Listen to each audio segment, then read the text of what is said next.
दोस्तों, गद्दी के सेवादार चैनल पर आपका हार्दिक स्वागत है। आज मैं बात करता हूँ कि यदि तुम्हारे घर में भूत प्रेत पिशाच ब्रह्म राक्षस जिन मसान खबीस या किसी भी प्रकार की कितनी भी ताकतवर शक्ति का प्रकोप चाहे है या कितना भी भयंकर से भयंकर तंत्र तुम्हारे ऊपर करा दिया गया है, जिसको हटाने के लिए तुमने 10, 20, 30 साल से तमाम दरबार भगत स्याने तांत्रिक छान डाले, जिसको निकालने के लिए तुमने लाखों रुपए खर्च कर दिए, जिनसे अपने आप व अपने घर परिवार को बचाने के लिए तुमने पूजा पाठ आराधना उपासना व्रत अनुष्ठान सब कुछ करके देख लिया। जिस भगत तांत्रिक ने जो जो बताया आपने बड़ी लगन मेहनत व नियम से किया, किंतु निकलने के बजाय उल्टे यदि उलझ गए हो, तुम्हें लगा कि मैं जल्द ही खुद को व अपने परिवार को इन सब से बचा लूंगा, लेकिन ठीक यदि इसका उल्टा हो रहा है, तुम्हारा हर प्रयास यदि विफल हो गया है, तो मेरी ये वीडियो अंत तक जरूर सुन लेना और मेरे बताए मार्ग का अनुकरण कर लेना। दोस्तों, मेरा दावा है मैं बिना किसी घर पर पूजा पाठ व्रत अनुष्ठान भोग बलि दिए आपको इन सब से बाहर निकाल दूंगा। मैं आपको 3 से 6 महीने के अंदर अंदर पीढ़ियों से चले आ रहे पितृदोष व तंत्र दोष से 50% बाहर निकाल दूंगा, लेकिन आपको नियमित रूप से मुझे अपनी स्थिति से अवगत कराना होगा। तुम्हें एक रिश्ता मुझसे बनाना होगा घर के सदस्य के भांति, जिससे कि मैं भी तुम्हें अपना कुछ समझ करके तुम्हारे सुख दुख में समर्पण भाव से अपना 100% दे सकूं। दोस्तों, कृष्ण पांडवों के मार्गदर्शक व पथ प्रदर्शक ही नहीं थे, बल्कि वो उनके बुआ के लड़के भी थे और अर्जुन के मित्र भी थे। दोस्तों, मैं ये कभी नहीं कहता हूं कि तुम मुझे गुरु कहकर के संबोधित करो, और ना ही मैं ये चाहता हूं, क्योंकि यदि उम्र से पहले तुम मुझे गुरु शब्द से संबोधित करोगे तो ये शब्द मेरे पतन का कारण बनेगा, क्योंकि गुरु शब्द श्रेष्ठता को दर्शाता है और श्रेष्ठता से अभिमान की उत्पत्ति होती है और अभिमानी व्यक्ति रावण की भांति ध्वस्त हो जाता है। इसलिए मैं चाहता हूं कि आप मुझे एक मित्र व सखा की तरह ही देखें।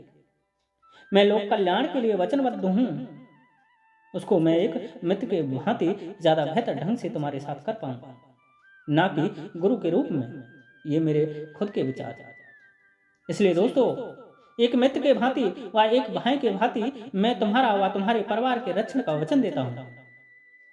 इसलिए यदि आप तंत्र व इस तरह की तमाम बड़ी से बड़ी दुष्ट नकारात्मक शक्ति से यदि परेशान चल रहे हो, तो आपको सर्वप्रथम यह करना है कि आप अपने घर पर दीपक भोग प्रसाद व उग्र पूजा करना बंद कर दीजिए। दीपक लगाना बंद कर दीजिए, अग्नि पर भोग प्रसाद देना बंद कर दीजिए, किसी भी उग्र पाठ को करना बंद कर दीजिए।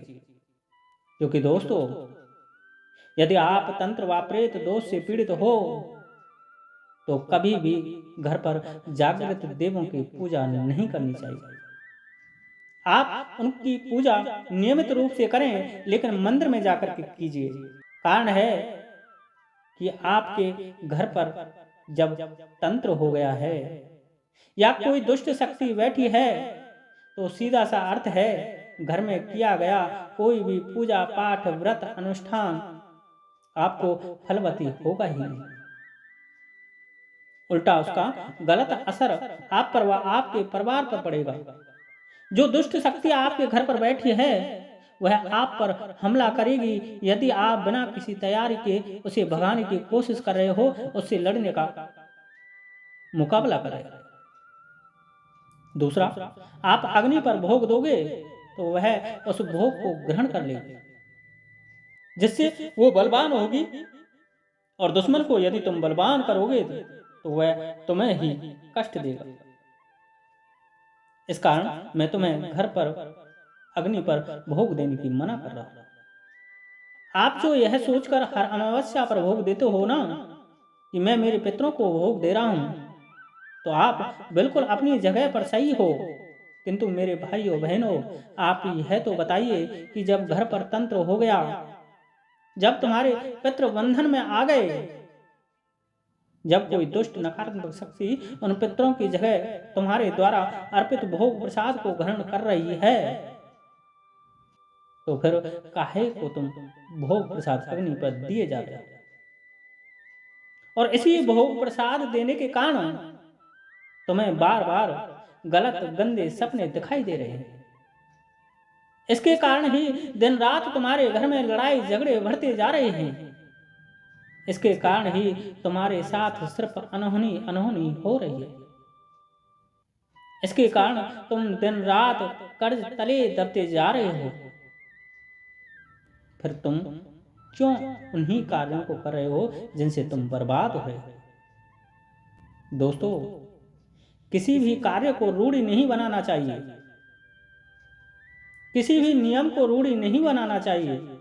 माना हमारे धर्म ग्रंथों में या हमारे बड़े बूढ़ों ने यह कहा है कि हमें हर महीने अमावस्या जरूर निकालनी चाहिए अपने पितरों के नाम से, लेकिन उन्होंने यह तो नहीं कहा कि जो पितरों को कष्ट दे रहा है या जिसने उनको गुलाम बना रखा है, तुम उनको ही भोग प्रसाद देकर के बलवान कर दो और हमेशा के लिए अपने पितरों को बंधन में बंधने के लिए मजबूर कर दो। दोस्तों, व्यक्ति वही समझदार है जो समय और वक्त के अनुसार ढल जाए, जो जीवन की सीख से सीख ले ले, ना कि रीति रिवाज व रूढ़ियों को निभाता फिरे। दोस्तों, जब हमें दिखे कि हमें हमारे घर के पितरों से किसी कारण मदद नहीं मिल रही है या हमारे पितृ कहीं बंधन में हैं, तो हमें घर के बाहर जाकर के बाहर के देवी देवताओं से उनके निमित्त उनके बंधन को छुड़ाने के लिए, उन्हें आजाद करने के लिए बाहर के देवी देवताओं से रिश्ता बनाना चाहिए। घर के बाहर जाकर के पूजा पाठ आराधना उपासना करनी चाहिए। दोस्तों, जब दुश्मन बहुत ही ताकतवर और मजबूत हो तो तुम्हें नेता सुभाष चंद्र बोस के भांति बाहर की शक्तियों से मदद ले लेनी चाहिए। जब सुभाष चंद्र बोस जी को लगा कि मैं भारत में रह करके देश को आजाद इन अंग्रेजों से नहीं करा सकता, तो उन्होंने विदेश में जाकर बाहर के सशक्त लोगों से हाथ मिलाया इस देश को आजाद कराने के लिए, क्योंकि उनको भी पता था कि अंग्रेज ही नहीं, मेरे भी कुछ उनके साथ मिले हुए जो कभी भी नहीं चाहते कि यहाँ के सही व्यक्ति कभी आजाद हो, जो कभी भी नहीं चाहते कि वो भोले भाले भारतीय आजाद हो। ठीक यही स्थिति तुम्हारे साथ भी है।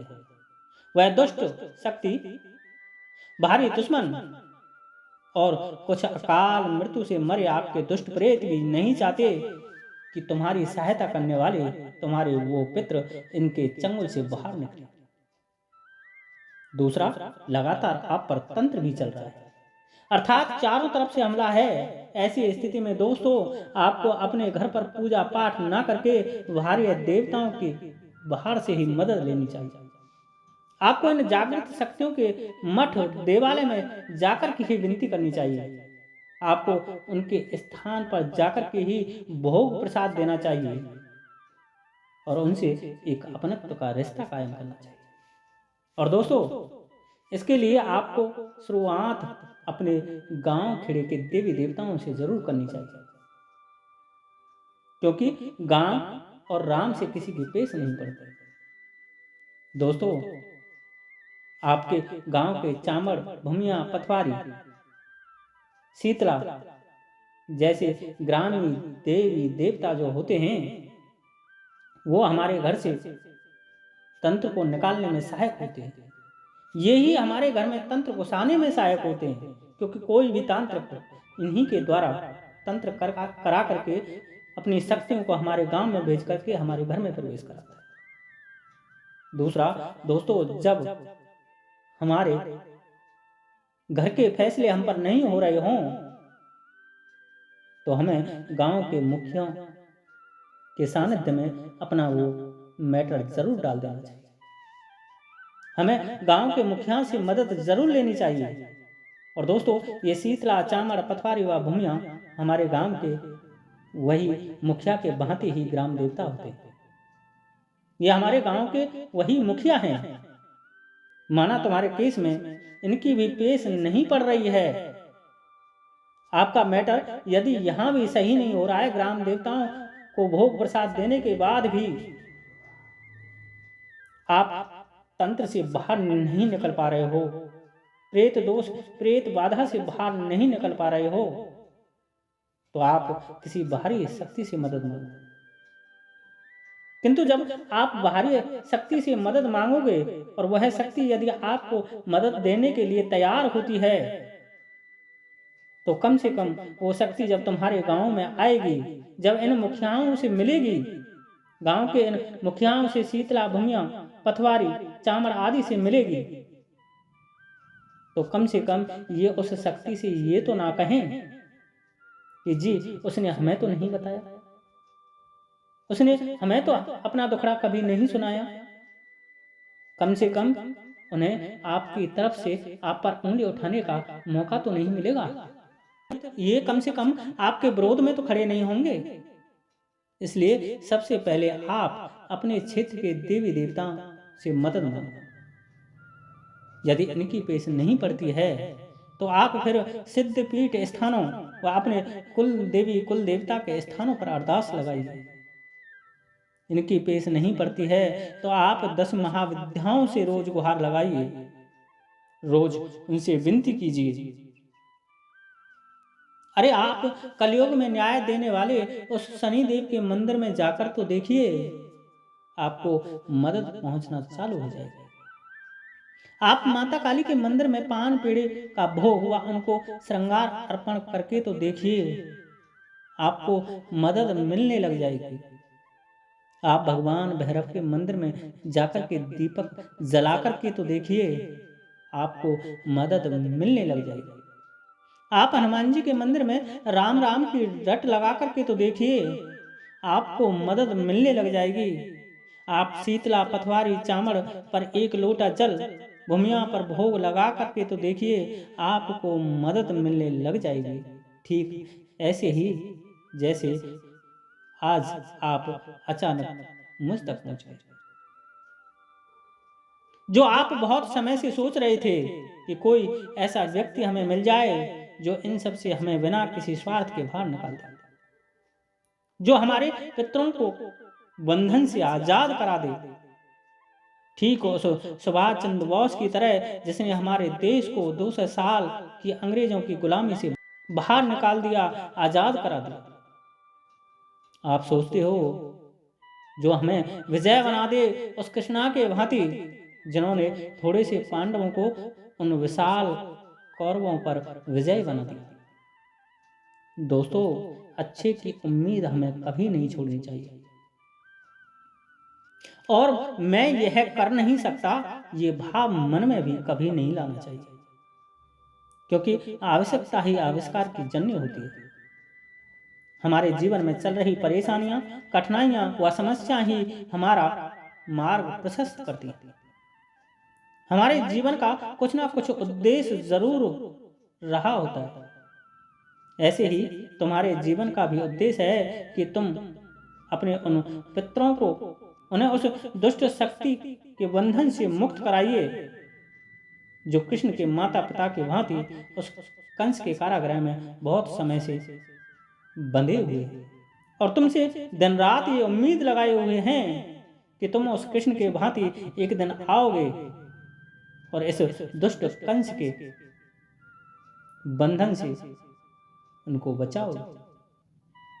इसलिए दोस्तों, तुम्हें खुद को कृष्ण बनने का प्रयत्न करना चाहिए। और यदि तुम कृष्ण नहीं बन पा रहे हो तो कम से कम अर्जुन के भांति गांडीव पर प्रत्यंचा चढ़ाना तो सीख लो। अरे बाण संधान करना तो सीख लो। अपने लक्ष्य पर ध्यान केंद्रित करना तो सीख लो। मुझे मेरे पितरों को बंधन से मुक्त कराना है। अपने जीवन के प्रत्येक आयाम में ये दृढ़ संकल्प लेना तो सीख लीजिए। दोस्तों, आपको अपने पितरों को छुड़ाने के लिए हर वक्त कटिबद्ध होना चाहिए। उस अर्जुन के भांति जो हमेशा अपने लक्ष्य पर ध्यान रखता था। अरे कृष्णा का क्या है, वह पथ प्रदर्शक व मार्गदर्शक के रूप में मेरा व किसी का रूप लेकर आपके जीवन में आ ही जाए। आज के लिए इतना ही। वीडियो अच्छी लगी हो तो लाइक करना, शेयर करना, कमेंट्स करना। जय श्री राधे, जय श्री कृष्णा, जय माता की, जय गद्दे के सेवादार।